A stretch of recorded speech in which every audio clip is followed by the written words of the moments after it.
Assalamualaikum warahmatullahi wabarakatuh. Perkenalkan, nama saya Sri Maharani dengan NIM 2239041. Baiklah, di sini saya akan menjelaskan tentang genitalia eksterna dan genitalia interna pada sistem reproduksi wanita, serta menjelaskan pantom kepala beserta ukuran-ukurannya, dan menjelaskan pantom panggul beserta ukuran-ukurannya dan mekanisme persalinan. Baiklah, saya akan menjelaskan tentang genitalia eksterna dan interna pada wanita. Yang pertama ada bagian eksterna atau bagian terluar organ reproduksi wanita. Yang pertama ada namanya mons pubis atau mons veneris, yang mana bagian ini adalah bagian yang menonjol dan ditumbuhi oleh rambut pada wanita pada masa pubertas. Dan ini sebagai bantalan karena banyak mengandung jaringan lemak. Yang kedua ada labia mayora atau bibir besar, merupakan dua lipatan membulat besar yang berada pada sisi kiri dan sisi kanan, yang mana pada labia mayora ini terdapat jaringan lemak dan sebasea. Bentuknya yang menonjol mengecil ke bawah, yang mana permukaan sebelah dalam dari labia mayora ini terdapat kelenjar keringat atau glandula sudorifera dan kelenjar minyak atau glandula sebasea, yang mana organ ini homolog dengan skrotum pada laki-laki.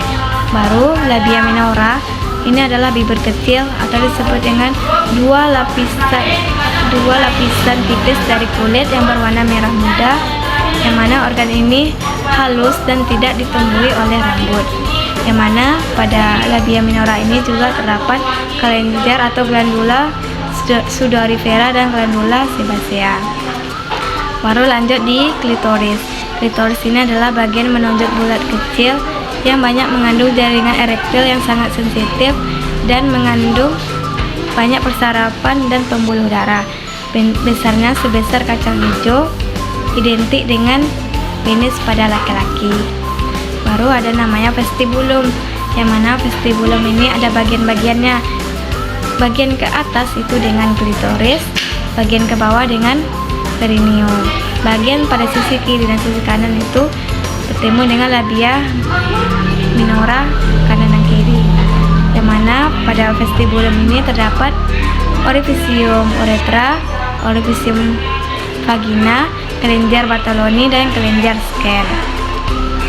Baru lanjut ke orifisium uretra, yang mana orifisium uretra ini tempat keluarnya air kemih, yang mana orifisium uretra ini berada di bawah klitoris, yang mana di antara orifisium uretra ini terdapat lubang atau kelenjar Skene.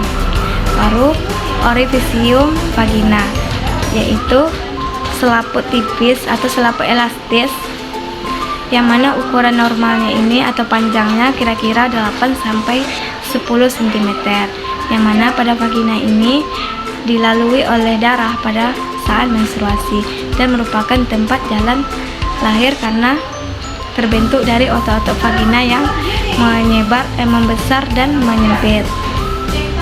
Terus yang mana vagina ini dilapisi oleh selaput tipis atau disebut dengan himen atau selaput darah, yang mana selaput darah ini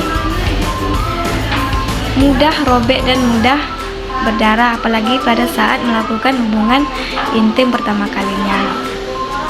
Baru lanjut di perineum.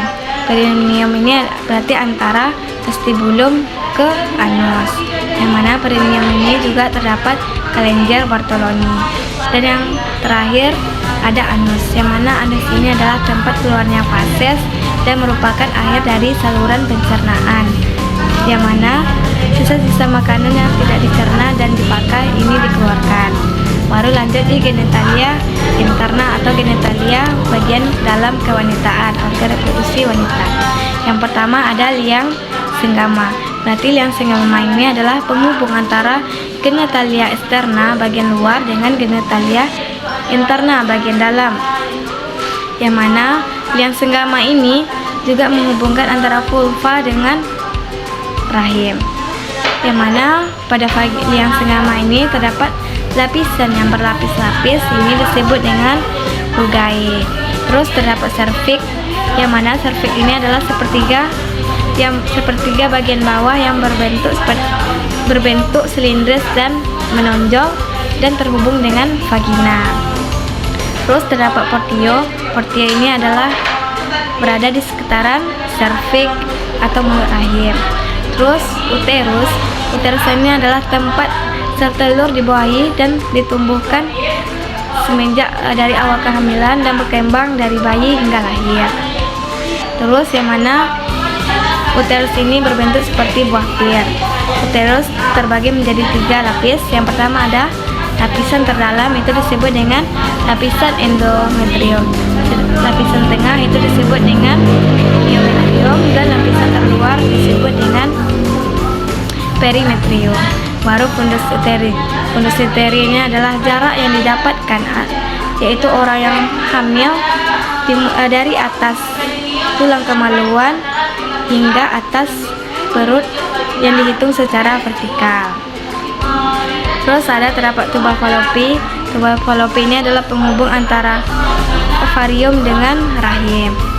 Yang mana tuba falopi ini terdapat bagiannya, ada bagian interstitialis, bagian isthmus yaitu saluran oviduk dengan diameter sempit.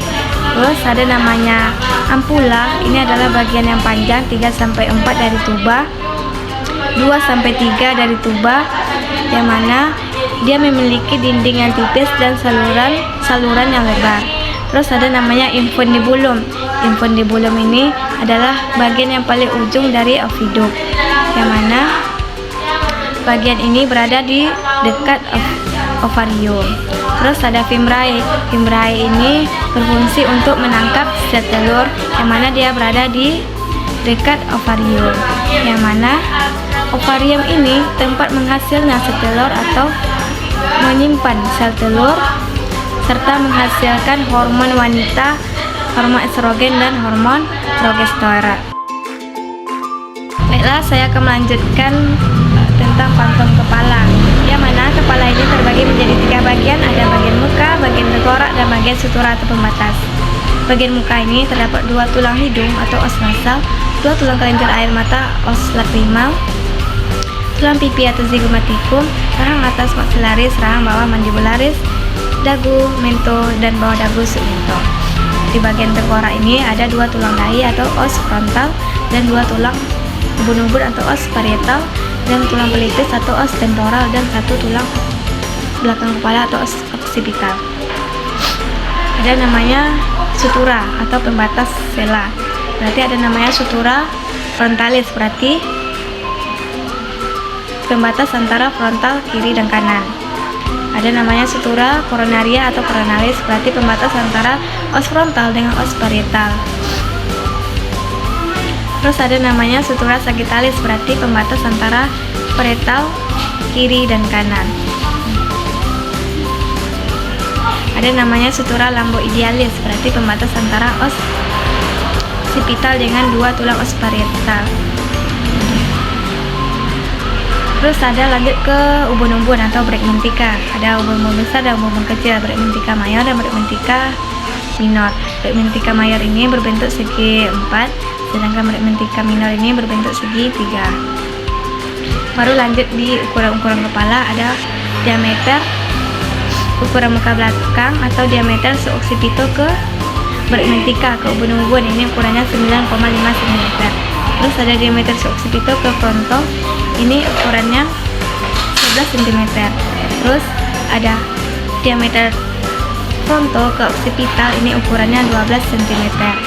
Terus dari mento dagu ke occipital, ini ukurannya 13,5 cm. Terus dari bawah dagu atau submento ke ubun-ubun ke bregmentika, ini ukurannya 9,5 cm. Lanjut ada ukuran melintang. Ada namanya bitemporal, berarti bitemporal ukurannya 8 cm. Dan ada namanya biparietal, berarti ukurannya 9 cm.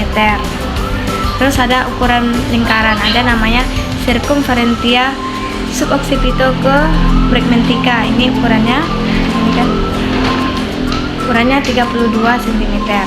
Terus ada namanya circumferentia fronto ke occipital.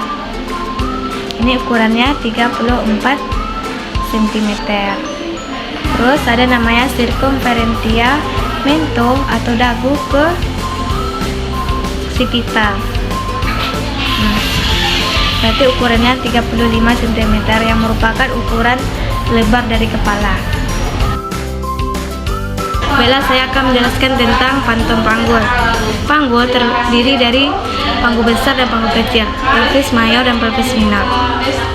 Yang mana pelvis mayor ini terbagi menjadi 4 bagian, 2 tulang skoksae, os sacrum, dan os coccygeus. Di mana tulang skoksae ini terbagi pula menjadi 3 bagian. Yang pertama ada tulang os ilium, os pubis, dan os ischium. Di tulang os ilium ini terdapat lekukan, ini disebut dengan fossa iliaca, dan terdapat tebal berigi, ini disebut dengan crista iliaca, dan terdapat tonjolan di tulang ilium ini disebut dengan sias, spina iliaca anterior superior, karena dia berada di depan atas, dan tonjolan spina iliaca anterior inferior, berarti tonjolan yang berada di depan bawah. Terus ada tonjolan di belakangnya, ini disebut dengan spina iliaca posterior superior, tonjolan yang berada di belakang atas, dan spina iliaca posterior inferior, tonjolan yang berada di belakang bawah. Terus ini disebut dengan linea terminalis. Masuk di tulang pubis, os pubis atau tulang kemaluan, yang mana pertengahan dari os pubis ini disebut dengan simfisis pubis, dan tebal berigi di tulang os pubis ini disebut dengan tuberculum pubicum. Terus ada tulang yang menghubungkan antara os pubis dengan os ilium, ini disebut dengan ramus superior os pubis kalau megang satu. Kalau kita megang dua, ini disebut dengan ramus superior osis pubis. Sedangkan yang bagian bawahnya ramus inferior os pubis kalau megang satu, kalau megang dua ramus inferior osis pubis. Baru lanjut ke pangkal paha, ini disebut dengan acetabulum, dan terdapat lubang ini disebut dengan foramen obturatorium. Apabila kita membentuk segitiga hayal, ini disebut dengan segitiga arcus pubis. Baru lanjut di tulang os ischium, yang mana terdapat tebal berigi di tulang os ischium ini disebut dengan tuber ischiadica. Terus terdapat tonjolan di tulang os ischium ini disebut dengan spina ischiadica. Terdapat lekukan kecil di tulang os ischium disebut dengan incisura ischiadica minor. Sedangkan lekukan besar di tulang os ischium ini disebut dengan incisura ischiadica major. Baru lanjut di os sacrum, yang mana di tulang os sacrum ini terdapat sayap sacrum promontorium yang berada di bawah lumba 5, dan ada tulang yang menghubungkan antara os sacrum dengan os ilium, ini disebut dengan articulatio sacroiliaca, dan terdapat lubang di tulang os sacrum ini disebut dengan foramen sacralis anterior karena dia berada di depan. Sedangkan lubang yang berada di belakang ini disebut dengan foramen sacralis posterior, berarti dia berada di belakang. Baru terdapat tonjolan, ini disebut dengan crista sacralis.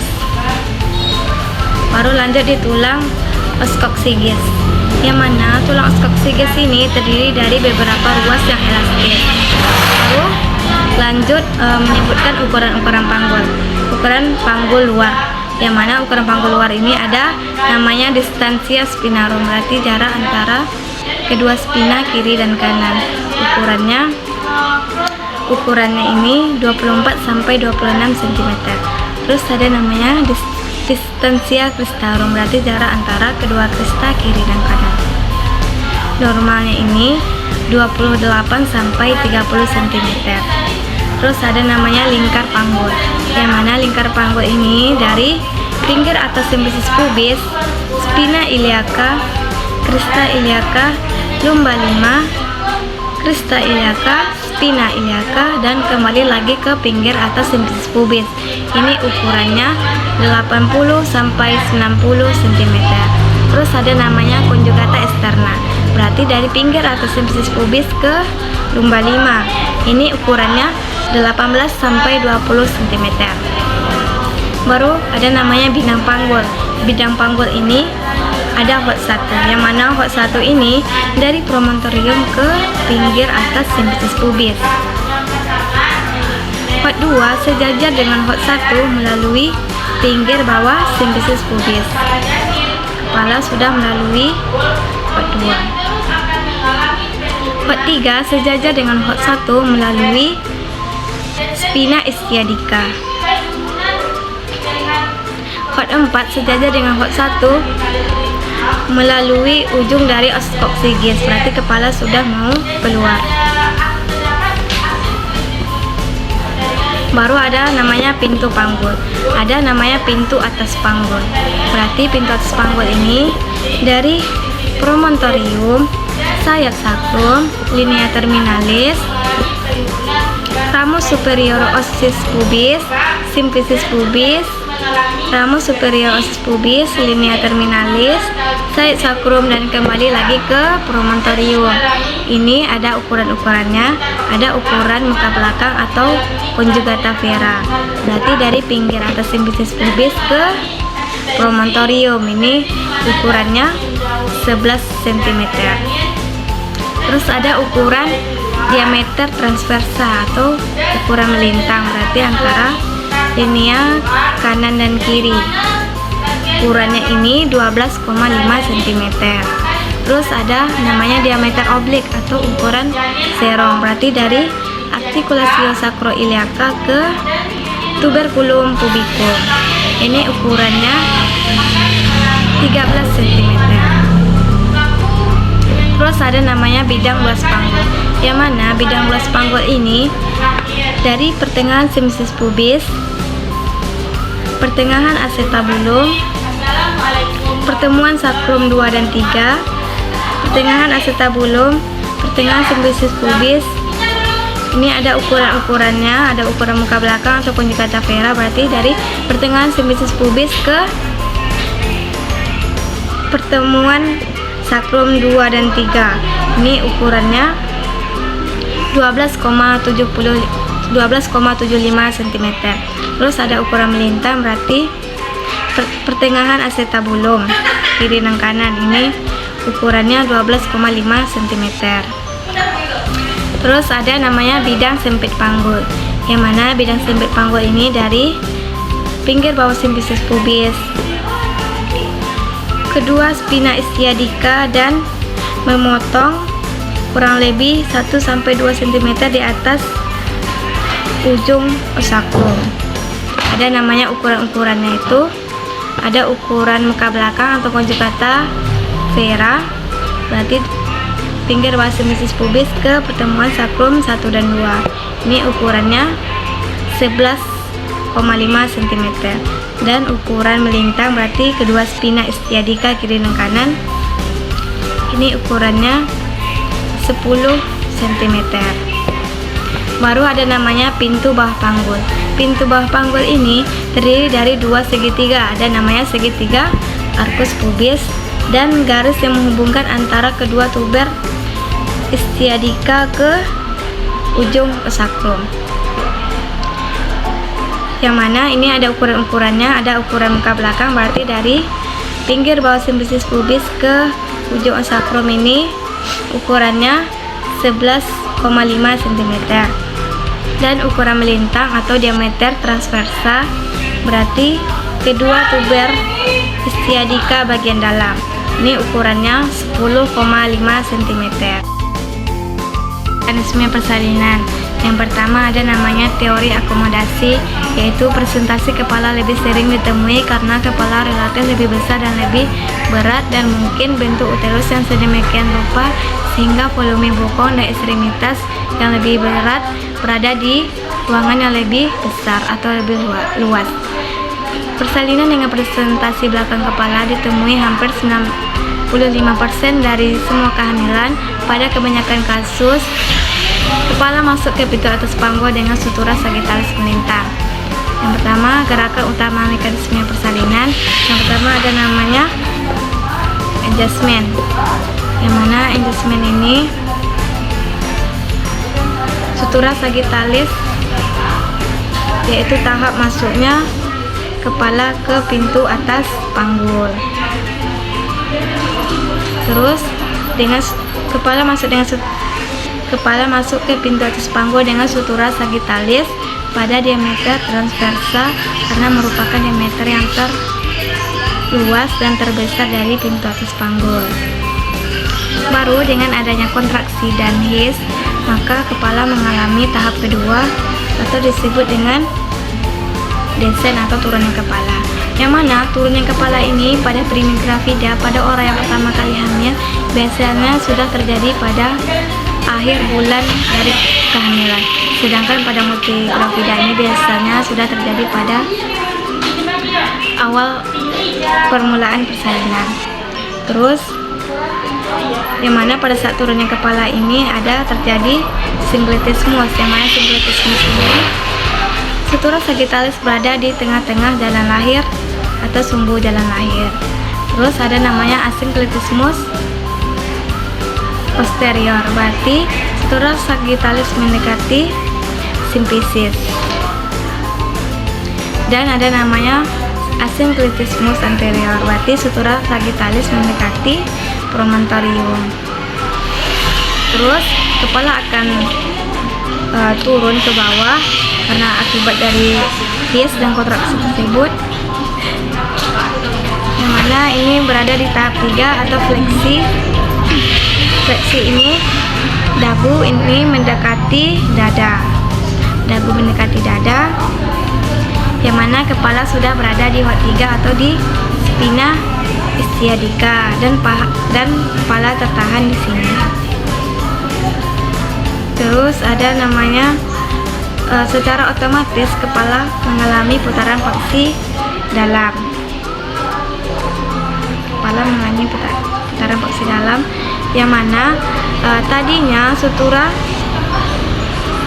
yang mana ubun-ubun kecil ini berada di bawah, sekarang dia berada di depan atau di depan simfisis. Baru lanjut ekstensi. Ekstensi ini berarti lawan dari fleksi. Kalau fleksi tadi itu kan dagu mendekati dada, sedangkan ekstensi ini berarti dagu menjauhi dada. Ekstensi. Yang mana ekstensi ini keluarnya kepala, yaitu dimulai dari ubun-ubun kecil, muka, hingga ke dagu. Terus ada namanya putaran paksi luar, yang mana kepala ini menyesuaikan sumbu janin atau sumbu badan janin. Terus ada namanya ekspulsi, yang mana ini sudah keluarnya keseluruhan badan dari janin atau bayi tersebut. Ini biasanya yang pertama keluar itu dari bahu anterior, kemudian dilanjut dengan bahu posterior.